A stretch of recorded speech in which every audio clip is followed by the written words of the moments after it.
آپ نے ابتدائیہ سنا اور میں یہی بات شروع دن سے کہہ رہا ہوں کہ صحابہ کرام اور اہل بیت اطہار ہمیں انہیں جدا نہیں کرنا چاہیے. یہ تو جڑے ہوئے ہیں.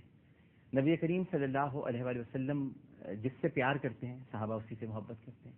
دور نہیں ہو سکتے اس سے, کیونکہ وہ تو سرکار کے وضو کے پانی کو زمین پہ نہیں گرنے دیتے کہ جائے کہ وہ امام حسین کو چوم رہے ہیں اور سونگ رہے ہیں اور صحابہ اسے نہ دیکھ رہے ہوں.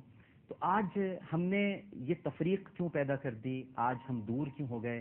اتحاد کا جو میسج, جو پیغام, کیونکہ امام حسین کے لشکر میں, جس کو آپ لشکر کہہ لیجئے, وہ کہ لشکر نہیں تھا, ایک چھوٹی سی جماعت تھی, صبر والوں کا قافلہ تھا, اس میں حبیب ابن مظاہر بھی ہیں رضی اللہ تعالیٰ عنہ, جو صحابی رسول ہیں. تو اس کا مطلب صحابی رسول تو اس گروہ کے ساتھ تھے, اس جماعت کے ساتھ تھے, اس حق پرستوں کے ایک گروپ کے ساتھ تھے جنہوں نے جو باطل سے ٹکرائے. تو صحابی تو ادھر ہیں. تو اس کا مطلب جو صحابیت کی محبت ہے, جو صحابیت کا درجہ ہے, جو صحابہ کرام کا احترام ہے, وہ تو امام حسین ساتھ لے کر چل رہے تھے. تو آج ہم جو دور ہو گئے ہیں اور ایک دوسرے کو سمجھ نہیں پا رہے ہیں, اتحاد میں ہم خود ہی رکاوٹ پیدا کر رہے ہیں, یہ ہماری حالت کیوں ہے؟ نحمدہ و نصلی علی رسول کریم. اما بعد, ایک واقعہ آپ نے ارشاد فرمایا حضرت عمر فاروق رضی اللہ تعالی عنہ کا, اور دوسرا واقعہ شاید حضرت ابوبکر صدیق رضی اللہ تعالی عنہ کا ہے کہ جو عام ایسا طبقہ کہ جو یہ چاہتا ہے کہ مسلمانوں میں آپس میں انتشار ہو, اشتراک ہو, اور وہ یہ کہنا چاہتے ہیں کہ اہل بیت کوئی الگ طبقہ تھا اور صحابہ کرام کوئی الگ طبقہ تھے, جبکہ صحابہ تو یعنی اہل بیت تو ہے ہی صحابہ, جی, ایک دوسرے سے جدا ہے نہیں. اب جی حضرت ابوبکر صدیق رضی اللہ تعالیٰ ممبر پہ خطبہ دے رہے ہیں اور خطبے کے لیے بیٹھے ہیں کہ اتنے میں دیکھا کہ حسین کریمین دونوں تشریف لے آئے. تو آپ نے بڑے احترام کے ساتھ اتر کر کے دونوں کو اپنے دائیں بائیں بٹھایا, یعنی اتنا ان کو احترام اور ان کو عزت دی. اور پھر وہ واقعات سارے موجود ہیں کہ جب حضرت حسین رضی اللہ تعالی عنہ تشریف لے جا رہے ہیں تو صحابہ کرام کتنے پریشان اور کتنے تڑپ رہے ہیں اور ان کو اپنی طرف سے مشورے دے رہے ہیں.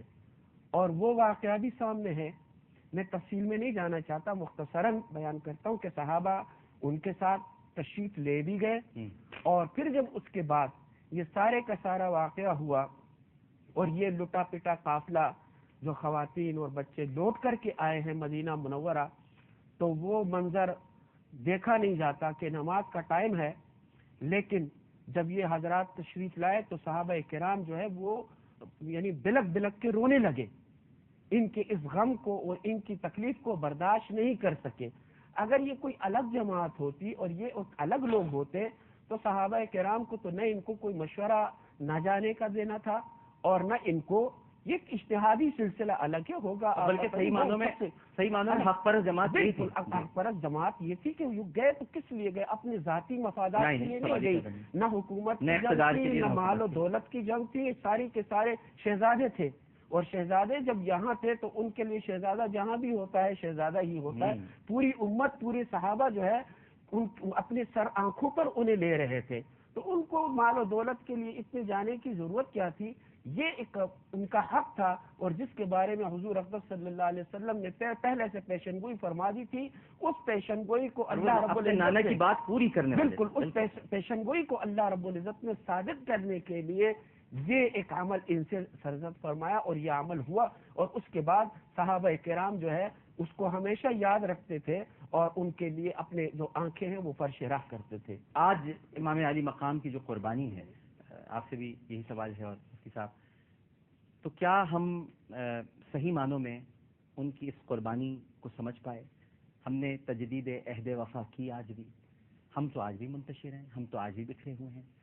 وہ تو چاہتے تھے ہم یکجا ہو جائیں, وہ تو بس ایک ظلم کی دیوار سے ٹکرا گئے تھے, اور انہوں نے تاریخ میں یہ رقم کر دی جو حقیقت تھی کہ ظالم ہر دور میں ایک ہوتا ہے اور حسینیت بھی ایک ہے اس سے ٹکرانے والی. لیکن آج ظالم تو ایک ہے, لیکن حسینیت جو ہم نام لیوا ہے نا, ہم تو عمل ہمارا کچھ ہے, باتیں ہماری کچھ ہیں, ہم باتیں تو بہت کر رہے ہیں, لیکن عمل جب آتا ہے تو ہم سب بکھر جاتے ہیں, منتشر ہو جاتے ہیں. کوئی الگ ہو جاتا ہے, کوئی الگ ہو جاتا ہے, کوئی اپنی 1.5 اینٹ کا مکان بیٹھ کے الگ بیٹھ جاتا ہے, کوئی کہیں چلا جاتا ہے. یہ جو ہمارے اندر پیدا ہو گیا ہے, ہم ملتے کیوں نہیں مفتی صاحب، اتحاد کیوں نہیں کرتے؟ قرآن کریم نے بڑے خوبصورت انداز سے ارشاد فرمایا، لما تقولون ما لا تفعلون، تم لوگ کیوں وہ کہتے ہو جو کرتے نہیں؟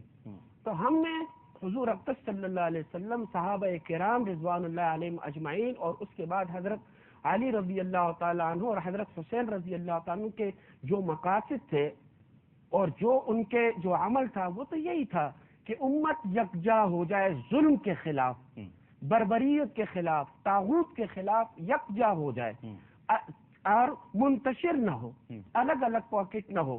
کیونکہ بہت ساری مثالیں ہیں کہ جب ایک ایک انگلی، اور یعنی اگر آپ ماریں گے کسی کو تو اپنی انگلی ٹوٹے گی، لیکن اگر یہ انگلیاں اکٹھی ہوگی تو مکہ بنے گا.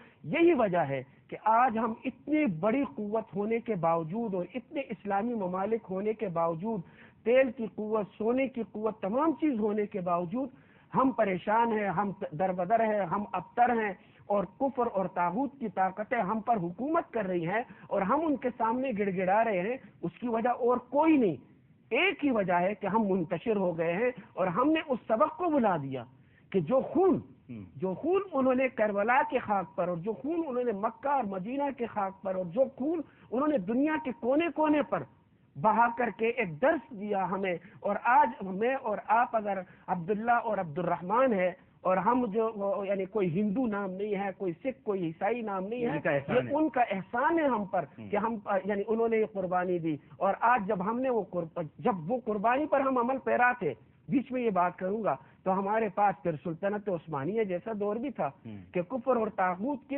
کشتی جو ہے وہ سمندر میں ہماری اجازت کے بغیر نہیں اتر سکتی تھی.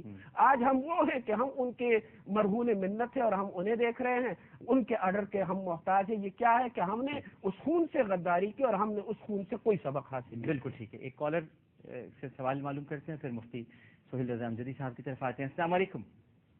وعلیکم السلام ورحمۃ اللہ وبرکاتہ. جی کون صاحب بات کر رہے ہیں؟ عامر بھائی، میں لاہور سے محمد وقاص فیل بات کر رہا ہوں. کیا حال ہے؟ الحمدللہ جناب وقاص صاحب. عامر بھائی، دو سوالات ہیں میرے. جی. پہلا سوال یہ آپ سے مفتی صاحب سے پوچھنا تھا کہ کیا یہ بات حدیث شریف سے ثابت ہے کہ جو شخص یوم عاشورہ اپنے اہل خانہ کے ساتھ خوش اخلاقی اختیار کرے تو اللہ پاک اس کو سارا سال کشادہ رزق عطا فرماتا ہے؟ ٹھیک ہے. اور دوسرا سوال میرا نماز سے متعلق ہے کہ نماز میں جب رکوع میں ہم سمی اللہ لمن حمدہ پہ ربنا لک الحمد کہتے ہیں، اس کی کیا فضیلت ہے؟ اور اللہم ربنا ولک الحمد، اس کی کیا فضیلت ہے؟ جی بہتر.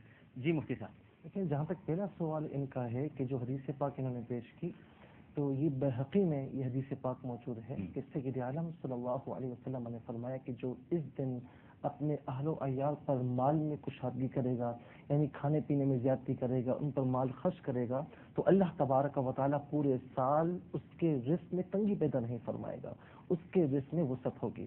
اچھا، بعض احادیث کریمہ ایسی ہوتی ہیں کہ اس پر محدثین کی جرح ہوتی ہے. اگر یہ سند ضعیف بھی ہے تو ضعیف حدیث جو ہے وہ فضیلت کے عنوان میں قابل قبول ہوتی ہے، کیونکہ ہم اس سے کوئی مسئلہ ثابت نہیں کر رہے، نہ ہم وجوب کا مسئلہ ثابت کر رہے ہیں. ہم یہ کہتے ہیں کہ فضائل کے عنوان میں ہے تو یہ قابل قبول ہے، کوئی کرے گا تو انشاءاللہ اسے ثواب بھی ملے گا اور اللہ تبارک و تعالیٰ اس کے رزق میں وسعت عطا فرمائے گا. جہاں تک اس بات کا تعلق ہے جو دوسرا سوال انہوں نے سمیع اللہ لمن حمدہ، جی، تو ربنا لک الحمد بھی کہا جاتا ہے اور ربنا ولک الحمد بھی کہا جاتا ہے. دیکھیں، ربنا کا معنی ہے اے ہمارے رب، لک الحمد تیرے لیے حمد، ربنا ولک الحمد اے ہمارے رب اور تیرے لیے حمد. اللہم کا معنی بھی یہی ہے. تو تینوں کلمات استعمال کی جا سکتے ہیں، تینوں کلمات کا معنی ایک ہی بنے گا، لیکن اللہم ربنا میں یہ ہوگا کہ ربنا کی تکرار ہو جائے گی، تو جتنی تکرار ہوگی تو رب تعالیٰ کو اتنی پسند ہوگی. اچھا، یہ بھی ایک واقعہ تھا نا، اگر آپ کو یاد ہو تو اچھا لگے گا اگر بیان کر دیں. میرے کچھ ذہن سے پھسل رہا ہے کہ ربنا لک الحمد تو کسی نے پیچھے سے پڑھا تھا ربنا لک الحمد حمدا کثیرا طیبا مبارکا فیہ، تو نبی کریم صلی اللہ علیہ وسلم نے ارشاد فرمایا تھا کہ یہ بہت خوب پڑھا گیا ہے. کچھ